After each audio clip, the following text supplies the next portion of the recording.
Hello and welcome to another video. In this video we'll be talking about this developer update that just happened. I just woke up and I saw on Twitter that people were saying, whoa, this changes a lot. So I'm very eager to see. So late last month we revealed the possibility of the largest balance patch in DBD history. Going along with the overhaul to the progression system, we've added an extra close eye to feedback since these updates, which is what everyone wanted. This is what I was saying during the entire time. They have to look at what is happening and find the things that are way too strong, way too weak, and rebalance them as well. This week, in this special edition of the developer update, we'll be covering the changes made to the mid-chapter following the PTB. So the mid-chapter is probably coming out or is already out. If you haven't already, be sure to check out June developer update for more information on what's being changed. Everyone should already know what's happening. Progression with this image. We'd like to start things off with the overhauled progression system. In this system, unlocked things immediately through prestige rather than needing them found. While this makes it easier for various perks, we've received some feedback on the difficulty of obtaining add-ons. To remedy this, we'll be making some changes. Um, First off, before I talk about anything about this, the real thing about this that really annoyed me was for new players, you have prestiged characters.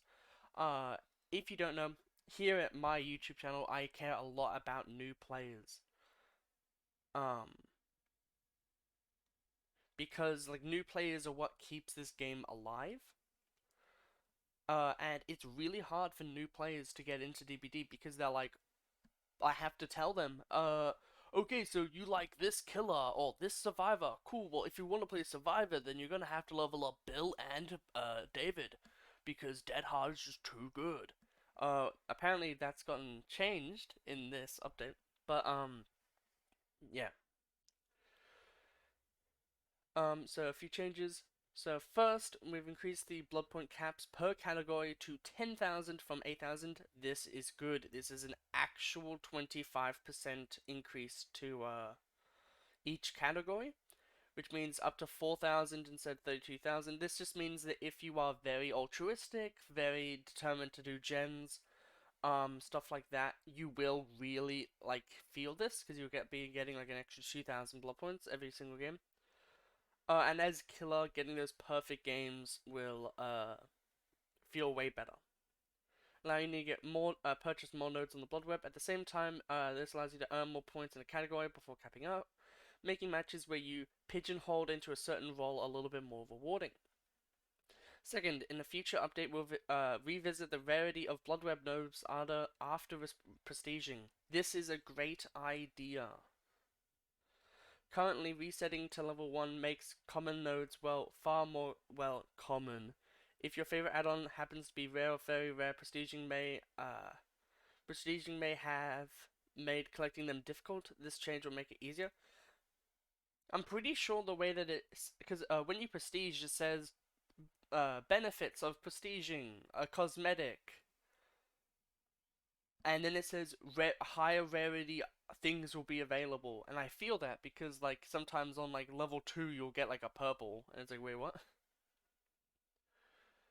So it's weird here that they say that prestiging makes it so then you only get commons, but I think that's meant to be because at the start there's only like one leg of the web, so you only get what's on that. Beyond add-ons, we've received some feedback. The cost of prestiging in the P2B. The P2B node cost 500,000, 50,000. Yes. Every single time you'd want to level 50, like every level 50 level is like 50,000 blood points. While it not sound like much, it could take several games. Wait a minute. It takes blood points to prestige? That's dumb as fuck. We're reducing this node to 20,000. Funny, I think it's funny, really funny that they said that we're fixing the grind and oh, just prestige, you fix the grind and then they put a blood point block on the prestiging.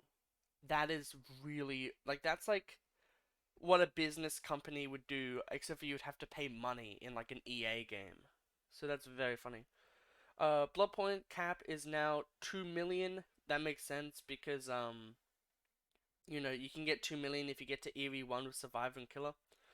Uh, tweak to our catch-up mechanic, which rewards you with bonus prestige levels based on your progress prior to the overhaul going live. This is based on the perk tiers you've unlocked on the character as well as their prestige. In the PTB, we awarded one bonus prestige level. In the PTB, we've increased this to up to two prestige levels, which means if your character is prestige 3, there'll be prestige 9 after the update. Okay, cool. So that basically just means that it counts a prestige as 3 levels on top of what perks you have. When changing the basic mechanics and close to 40 perks in a single update, some wacky interactions and powerful strategies are bound to appear. We went into the PTP hoping the community experiment and abuse these changes. Yep, we all know how Survivor likes to do that. To their fullest potential, and you did not disappoint, Survivors. Thanks to your feedback on the PTB, we have a few changes.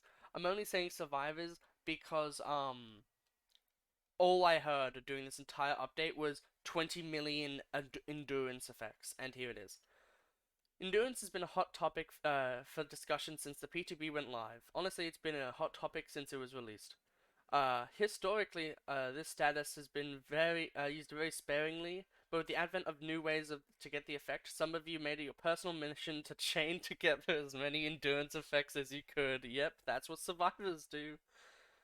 Well, technically, this is working as intended. Avoiding multiple hits in a row is not something we want to see. As a result, the endurance effect will no longer protect you from going down if you already have deep wound. This is something we've needed for ages. This limits the number of hits you can avoid with endurance to 1 until you mend, keeping the effect powerful but limiting how powerful it can be. Yep. As a note, you can still get endurance. You still gain endurance while you have deeper wounds. Uh, while it won't prevent you from being hit at all. So what does this mean? You will still gain the endurance status effect while you have deep wounds, but it won't avoid you from taking a hit. Okay, so you can still have endurance up when you are in deep wounds. However, it won't protect you. So then that way, basically, you can't like save a dead hard if you accidentally click dead hard. Uh, perks. Uh, so we're comfortable in sending most of the updated lives to the live version of the game. There are a few outliers. Oops. I think I might need to scroll it like this. As a reminder, the public test builds typically do not have enough players for ranked matchmaking to work effectively, therefore everyone is paired together regardless of their skill level. Can we just have that in the live game? That would fix half the issues. This can make it a bit tricky to fine-tune balance during PTB. The changes below address some of the glaring issues spotted during the test. They are by no means the only changes to updated perks may receive. We've been closely monitoring the performance of all of the perks, making tweaks so then, everything is good. Not necessarily postponed. So some of them might come out, some of them might come out like randomly. Okay, so Spine Chill now activates when the killer has a clear line of sight of you. After revealing this change, many voiced their concerns of how this would affect deaf and hard of hearing players who relied on Spine Chill as a replacement for the terror radius. That is the most survivor bullshit I have heard. Unironically, this is the most petty I have heard. There is a perk, there are 2 perks, and now there's technically 3 perks. There is something called Stakeout. Stakeout, when you have it on, will physically show you when you're in the terror radius of the killer, and it will give you benefits when you are. So the fact that people are saying, no, don't nerf Spine Chill. I know it's really strong. I know it's really unfair. But but what about the deaf people when there are actual alternatives is dumb. I hate it when people try to use people's disabilities to get what they want. And this is the survivors doing that. If you are actually deaf, and there's subtitles on this video or something, just know that there are perks you can use, and Spine Chill wasn't the only one. While we don't want to accessibility to fall on perks, we also don't want to remove the aspect of this perk until we're able to implement a more permanent solution. For release, we've added a visual indicator to Spine Chill's icon that displays the terror radius strength. In the future, we'd like to revisit this and implement a permanent solution that does not require a perk. Only once this happens, the terror radius indicator will be removed from Spine Chill. So basically, Spine Chill now, because of this, also works as kind of like a mini stakeout. So Dead Hard, basically a lot of these perks are like the perks that everyone was saying were going to be the most busted perks. So Dead Hard now gains the endurance effect when activated, causing you to dash in the PTB duration. In PTB, the duration of the status was 1 second. This gave survivors a long window to dodge a hit. Yep. When Dead Hard was used. For the mid-chapter release, we're reducing this to 0.5 seconds. This is what I said. I said that if you're using Dead Hard, it should be a hard thing to do, not just willy-nilly. The best perks in the game should require some like skill from the survivors to use, because the survivors are getting these perks pretty much for free. There is no perk that is meta for survivors that you have to earn. The only earnable perk as survivor is Decisive Strike, and that's just based on what the killer does. So the things that the survivors have to do should be harder and more skill based because of that. Balance aside, we've seen some feedback on Dead Hard's animation. The PTB is a modified version of the original animation, but this isn't ideal. In a future update, we'll come with a better version of that animation. Off the record now gains endurance in existing to its effects. Some of you point out that Decisive Strike off the record could give the survivors a guaranteed escape once the gates are powered. As a result, this will deactivate and remove its effect when the gates are powered. Yep, cool. This is good.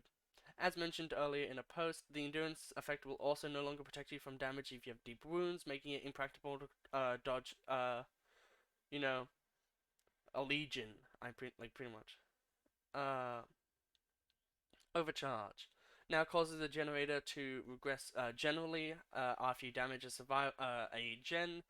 It went going from 100% to 400% over the course of 30 seconds. This was a little extreme when paired with Call of Brine, causing generators to quickly lose all their progress.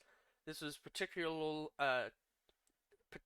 notable with solo survivors who weren't able to communicate.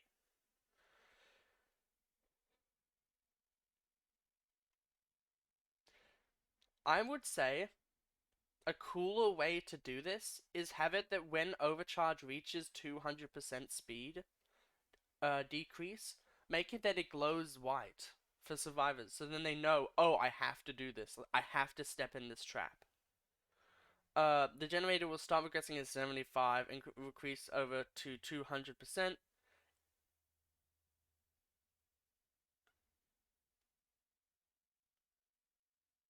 Okay, so overcharge is now no longer used. So it increases to 200%, but Call of Brine already, when you kick a gen, makes it 200%. So there's literally no reason to use overcharge now. That's really sad. Whoops. So Botany Knowledge increases your healing speed far more than before, but no longer provides medkit efficiency. While this change made the perk more appealing to healers out there, it was a little bit too powerful. It could be a little bit too powerful medkits. To remedy this, will receive a 20% efficiency penalty to medkits. This may sound minor, but even a slight reduction to efficiency may cause medkits to run out before you finish a heal. This is cool. I like this. This basically means that if you have a green or common medkit, you cannot use this perk. Distortion prevents your aura from being a thing. Conveniently recharged by staying in the terror radius. As a small quality of life improvement, Distortion will now have an audio cue when a token is used. This will make these effects harder to miss. Yep. Iron Will. Reduces your things and no longer works when exhausted. Causing this yep. In a future update, we'll be reviewing uh, the levels. Yeah, okay. So what they're doing now is they're going to remove the levels of grunts of pain. So instead of randomly some survivors like Bill having really loud noises, they're gonna tone that down, which is good. Inner focus. Okay. Visual changes, perk charms. Oh, this looks nice. So they're just gonna look gold like this. Going forward, a purple black background like the actual tier 3 with a golden border. Cool. For those who prestiged 3, oh, this is what we wanted to see. This is way cooler, because before it was just this little node, but now it's this little node and like this black background. That's sick. Prestige icons. So 9 is this one here, which doesn't look any different from the other one, and there's Prestige 100, and that's the end of the thing. But yeah, this means that this just means that if you see a Prestige 100 character, you know, like it's like Call of Duty, it's like you don't fuck with them. But yeah, that is the end of the update. So we reached the end of this special edition of the developer update. The mid chapter is expected to release later this month. As always, share your feedback with us once you've given these changes a try. Honestly, they should have just said, we'll, like in a week or something, because usually it's a week or two after the PTB that these things go live. But yeah, I really like these changes. They made the custom portrait better. I think they might lay off the update a little bit so then people can actually get this, but like, this is actually sick. Animated scratch marks, so these are animated as well. That's actually really cool. But yeah, so I hope you all have enjoyed that. Dead Hard, and I would like to talk a little bit because of the Dead Hard change with the good old endurance. So the endurance thing, Deathslinger and Legion are now really strong. They indirectly have crazily buffed those two characters, as well as Pinhead if you use his purple add-on, Original Pain. These characters are now going to be seen way more often, so if you don't like and Legion is already seen as like a character that you see a lot. So yeah, like Deathslinger is now actually like a way better because uh although Dead Hard like the thing is okay, so Dead Hard loses against some killers now. Some. Which means that if you don't like Dead Hard, you can play those killers. However, you have to have deep wounds in order to not be able to use Dead Hard. So that means that, you know, you don't get the, like, and also you have to time it more, which I think is good anyway. So this just means that people won't be using Dead Hard, which means that the game has finally fixed the issue, which is a survivor having 3 health states, when it already takes sometimes a minute to down one survivor with 2 health states. So like, yeah, this is a really good change, and it will help a lot with basically every killer. Like if you can get deep wounds on your killer, you can do it. And I will be actually making a video later today as well, showing you how you can get deep wounds on people, so then you can know how to beat Dead Hard. I'll see you guys in the next video. Goodbye.